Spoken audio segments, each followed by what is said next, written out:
अस्सलाम वालेकुम दोस्तों, मेरा नाम वक़ार कायम खानी है। उम्मीद करता हूँ सारे खैरियत से होंगे। मैं बेहद शुक्रगुज़ार हूँ कि आप हमारा यूट्यूब और फेसबुक चैनल देख रहे हैं और हमारी वीडियोज़ में इंटरेस्ट लेते हैं। मैं बहुत शुक्रगुज़ार हूँ। आज बहुत ही अहम टॉपिक जो कि बहुत सवालात आए हैं और बहुत रिक्वेस्ट आई है कि सर इसके ऊपर आप डिस्कस करें।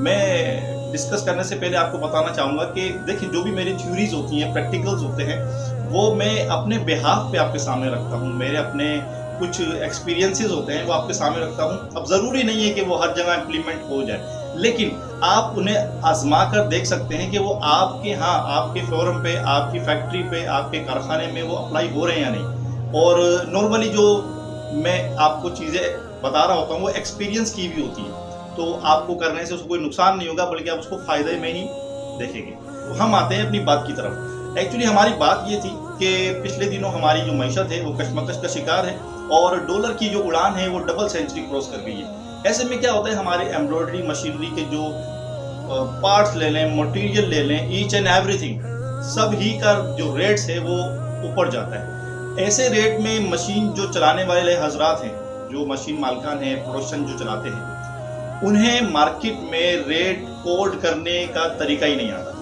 और वो जब रेट कोड कर रहे होते हैं तो कशमकश का शिकार होते हैं कि सर हम क्या रेट कोड करें, हम क्या कैलकुलेशन करें, या फिर बस इधर की सुनी और उधर की सुनी और फिर अपने आप को कैलकुलेट किया और रेट दे दिया।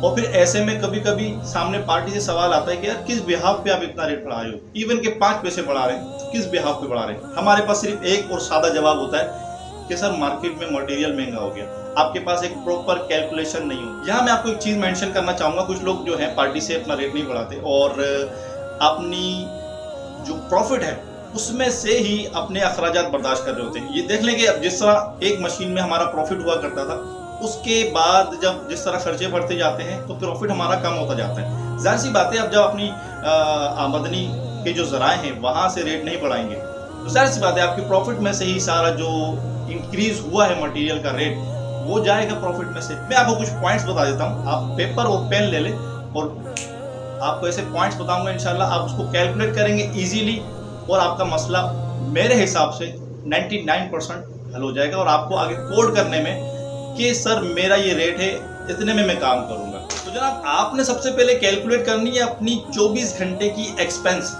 24 घंटे की एक्सपेंस क्या क्या आपने मेंशन करनी है वो आप पेपर पे लिख लें। आपने जो महीने का बिल है उसे डिवाइड करके 30 डेज में लाना है और आपका 24 घंटे में कितना बिल आता है, कितना यूनिट खर्च होता है, उसका खर्चा लिखें। आप अपने मटेरियल का कितना खर्चा है वो लिखें।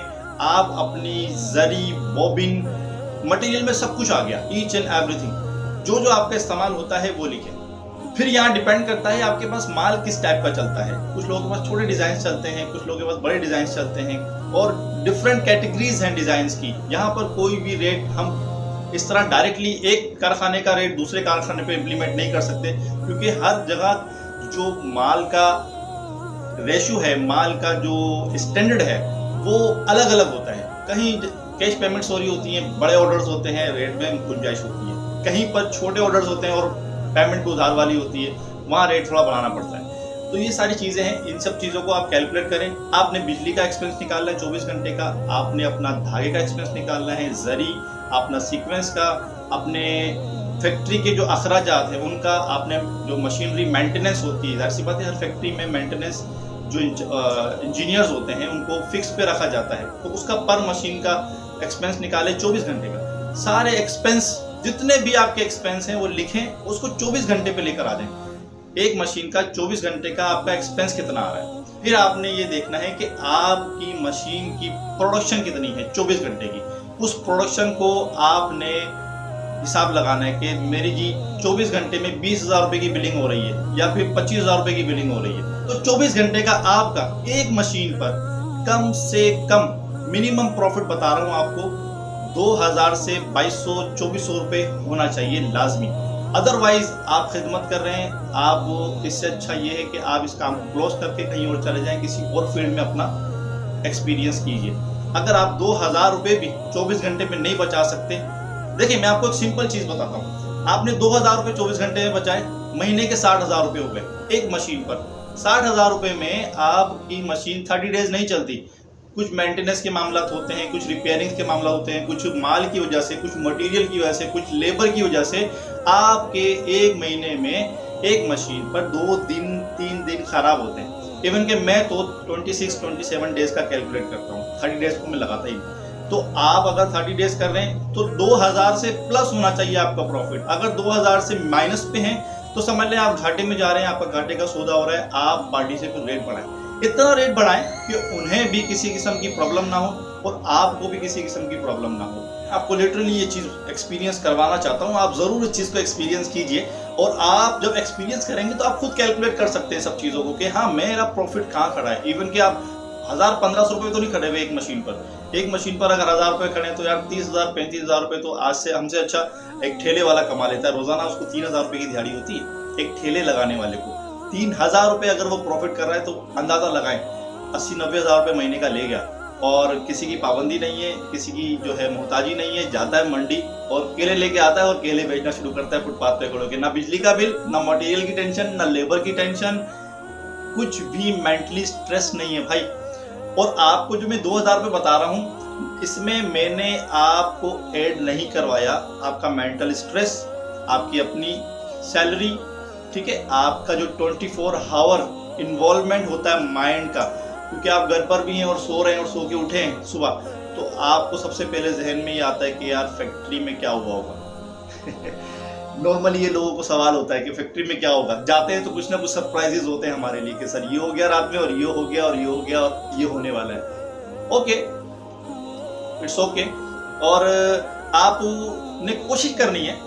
देखें, आप अभी मैं देख रहा था कि जो है ना एक एसोसिएशन की तरफ से जो है हमारे पास रेट का जो है शीट आया है जिसपे मुख्तलिफ रेट्स लिखे हुए हैं। ठीक है, अच्छी बात है, उन्होंने अच्छी कोशिश की है।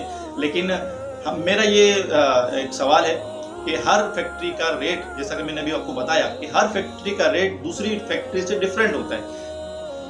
उसकी वजह क्या है?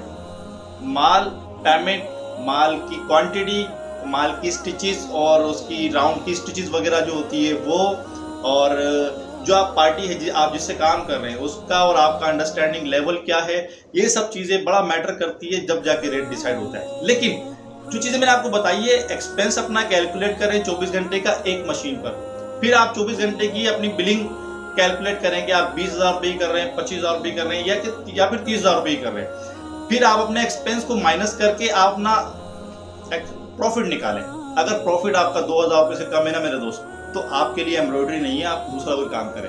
अगर आप प्लस में हैं, आप 2500 पे हैं, आप 3000 पे हैं, मैं आपको 2000 रुपये जो बता रहा हूँ वो मिनिमम रेट है। ठीक है, आप इससे ऊपर जा सकते हैं। आप चाहते हैं कि मैं 3000 रुपये प्रॉफिट पे काम करूंगा, ठीक है जी, एज योर विश, आपका है, आपका काम है, आपकी फैक्ट्री है, आप पार्टी को अपना रेट दे सकते हैं, इसमें कोई गलत राय नहीं है। लेकिन यहाँ पर एक चीज जो है बिल्कुल अपने माइंड में रखें कि जिससे आप काम कर रहे हैं, देखिए आप जिसके लिए काम बना के दे रहे हैं वो भी कहीं सेल करेगा, उसका भी मार्केट कंपटीशन है, वो भी मार्केट में बैठा है, एक्सपेंसेस उसके भी हैं। तो ऐसा रेट दें कि उन्हें भी नुकसान ना हो और आपको भी नुकसान ना हो। और देखिए रेट देने का सबसे अच्छा तरीकेकार क्या है, या तो उनको बुला लें अपने पास या आप उनके पास जाएं और एक हार्मफुल तरीके से, एक बहुत ही अच्छे माहौल में अपना रेट आप उनके सामने रखें कि सर मेरा ये रेट है, मुझे ये नुकसान हो रहा है, बड़ी माजरत चाहूँगा, मैं इस रेट पे काम करूँगा आपके साथ। अंडरस्टैंडिंग डेवलप होती है, बहुत अच्छी बात। या फिर कोई बीच का रास्ता भी निकाल सकते हैं कि इवन कि आप सपोज दैट आप जो है 1.5 रुपये का रेट दे रहे हैं, आप की पार्टी कहती है नहीं जी 1.30 रुपये, ठीक है, आप बीच में ला सकते हैं कि सर आ जाए 1 रुपये 40 पैसे पे आ जाए, 10 रुपये मैं नीचे आता हूँ, 10 रुपये ऊपर आ जाए, ठीक है। तो थोड़ा जो है मैं एक्सपेंस बर्दाश्त करता हूँ, थोड़ा आप बर्दाश्त करें, काम तो चलाना ये ना मेरे दोस्त।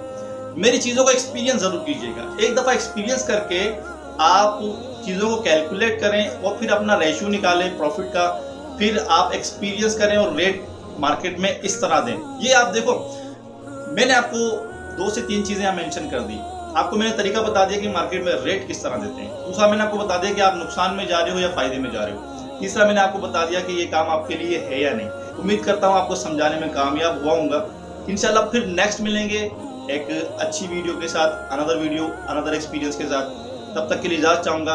अस्सलाम वालेकुम।